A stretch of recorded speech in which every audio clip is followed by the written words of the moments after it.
South Africans, please, let's talk. Do you guys actually like your fellow Africans?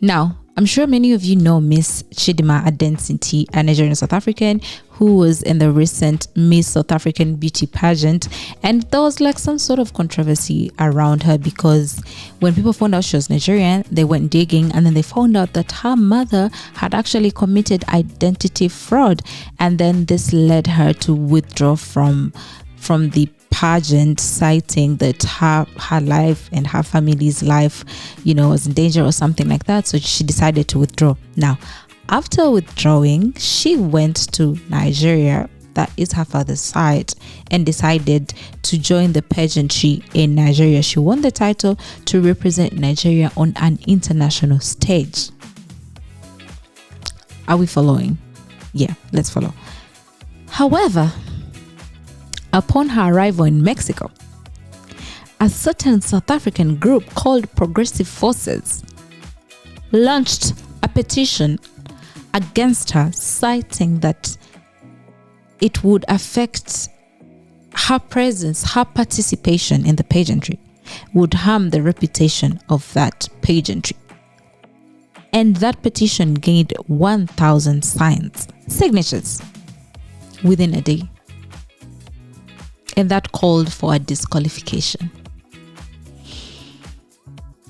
I hope you're with me. Let's dive into this, okay? Hi, my name is Janita Maaya. Welcome to my YouTube channel. If you're new here, I am a Ugandan YouTuber. I'm also a relocation consultant. If you're looking at moving to Uganda, I am your Ugandan plug, okay? Now, please, once again, do subscribe. Let's dive in. When I saw this story, I think I did a live on it. I did a live on this a while back, and the South Africans were eating me up in the comment section, as expected. There's no one as patriotic as a South African. They will come for you. It could be your time to shine, and you will get whatever it is that they're sending to you. So I was really touched about this because to me, and by the way, these are all my opinions, to me, this is an African at the end of the day. She might be Nigerian South African or Nigerian Zimbabwe or what at the end of the day, is she a daughter of the land? Yes or no? Yes, she is the daughter of the land. We can't throw her away. Where are we going to put her? And it touched my spirit, and it got me thinking, what is it about South Africans and other Africans? Allow me respectfully to go back to 2008 and 2015 and look at the xenophobic attacks that happened in South Africa, where South Africans, please use common sense, where some South Africans attacked foreigners and burned down their businesses. Local South Africans targeted African immigrants accusing them of taking jobs and contributing to crime. And in 2008, violence erupted in Johannesburg, Alexandria Township, which resulted in the death of 60 people and the displacement of so many African immigrants who were in these areas.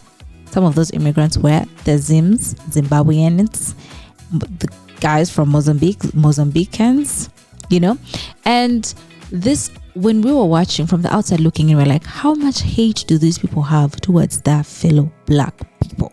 It's like the South Africans were showing us that there was a deep resentment towards other Africans, obviously, especially in like economically marginalized communities, where jobs and resources were scarce. Now, let me play the devil's advocate. I understand sometimes there's a recent situation that was happening in Uganda where Ugandans are also complaining the same thing. They're talking about, Eritreans are taking our jobs, we're not allowed to take their women. It's the other way around, actually, over here.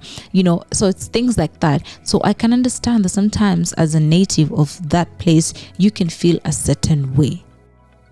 Your feelings are valid, but to go as far as attacking your fellow black person, burning down their businesses, burning down their homes, making them a target just to push the agenda that you do not like these people is a different level of resentment. It's a different level of hate you have to have in your heart to go out of your way and do something like that. It's different. I want you guys to watch this clip. It's from the Guardian News. It's 5 years ago, but just look at the xenophobia that was there then. There is no love. There's no brotherly love for foreigners. Watch this. Xenophobia violence seems to be spreading among foreign nationals here. In Germiston, east of Johannesburg, most shopkeepers from countries like Ethiopia, Somalia, and other parts of Africa have closed their businesses in anticipation of looting. As you can see here, the police are protecting properties, businesses, shops that belong to African migrants. They said that they were attacked last night precisely because they are not South Africans. I'm worried, I'm scared. I know how to protect myself because most of us here, we are citizens already. At least 5 people were killed, including 2 South Africans, since the violence began last week. Locals who are behind the rioting have said foreign nationals are taking their jobs and opportunities. In the eastern coastal city of Durban, a march began by some 10,000 South Africans who are calling for an end to the attacks. The Chatsworth sports field south of Durban has been turned into a makeshift refugee camp. Here you will find families from Zimbabwe, Malawi, Mozambique, and many others from the rest of Africa. They told us that they escaped with the meager belongings they could salvage when the looters came. If they take us back to our countries, maybe it's going to get better because we end up dying here. I think South Africa is a bad country because they're killing us for no reason. What is happening in our country is not acceptable. President Jacob Zuma has been on national television condemning the senseless violence, and he's expected to address Parliament on the current situation. In 2008, at least 62 people died after the same chaos swept the country. Milton Nkosi, BBC News, Johannesburg. Now, I'm sure you've seen this clip. Like, the man was saying they burnt the downstairs, went ahead to burn the upstairs. Like, it kind of gives you, like, what mental capacity, where is the mental state at? Like, what is the push? What is the drive? You can say they're taking the jobs, they're taking the... Like, if they were to remove all foreigners from that country, would they suddenly be millionaires? This is something I was telling Uganda. It's like, if they decided to just remove the Eritreans that we are complaining about, you are not, that we are complaining about, would that make your life better? Would you suddenly be a millionaire? No, the answer is no. Like, deep down, you know it. The answer is no. And I feel like no matter where you go, you're going to find foreigners. No matter where you go, we live in a world where there's so many. Uganda has an open door policy for refugees, so there's so many refugees over here. But there's no amount of hate that's going to push people to kill other people just to put their point across. Now we've seen that the shops owned by Nigerians, Ethiopians, and other Africans were looted and burned, and it kind of pushes the narrative that Africans are seen as economic competitors. It's just, it doesn't look good. And why am I bringing this up in relation to Miss Chidema? I'm bringing this up to kind of show you, like, I don't think, from the outside looking in, I don't think I would be welcome in that country. I'm sorry to say this. I as an African, would be so worried to even think of going there. Obviously, there are some safe areas, obviously, but my thing is, would they see me as one of them? Obviously, I wouldn't be from there, but I don't think I would be welcomed with open arms. Yet we are all African at the end of the day. There's one thing connecting us, the fact that we are on the same continent. Now, mind you, An interesting turn when Miss Chidema was booted out. They ended up electing, obviously, bless her heart, a white South African. I don't know if they call them white South Africans or they call them colored at that point.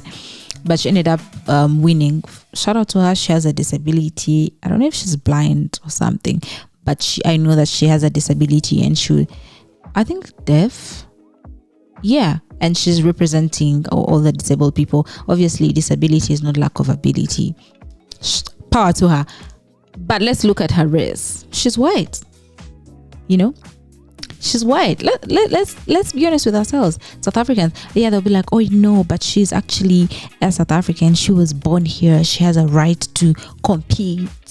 Okay, and Miss Chidema was also born there. And the one thing the comment that I keep seeing is, oh, she committed identity fraud. No, her mother committed identity fraud.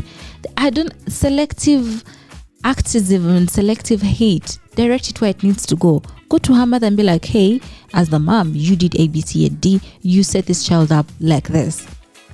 But the hate that they're showing towards this little girl makes me think y'all don't really like your fellow melanated people. You can prove me wrong in the comment section. I know, but it's looking bad. It's really looking bad, honestly. I want us to compare this particular case to a different case. We can see that, by the way, did you know that I love rugby? I love rugby. Like football, I really don't care, but rugby, I like rugby. I enjoy it. It seems like a good sport. I do enjoy it. So I have watched the Springboks actually play. So shout out to them. It's an amazing team.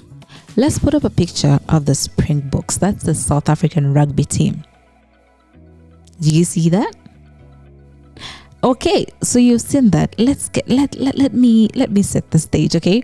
So in 2015, South Africa's national rugby team, the Springboks, faced controversy for selecting players who were born outside South Africa, including players from New Zealand and Zimbabwe.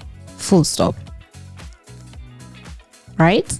Now, critics argue that the team should prioritize players born in South Africa. Obviously, I mean, it's a national team, so obviously players born in South Africa would have represented, I guess, would have played in the game. But obviously also sports is a different type of thing, because at the end of the day you want to win, so you have to do what you gotta do to make sure you win. But what am I getting at? I'm trying to show you the double standards and the hypocrisy that's there, right? Fine, they want South Africans to represent the true South African value and promote national identity.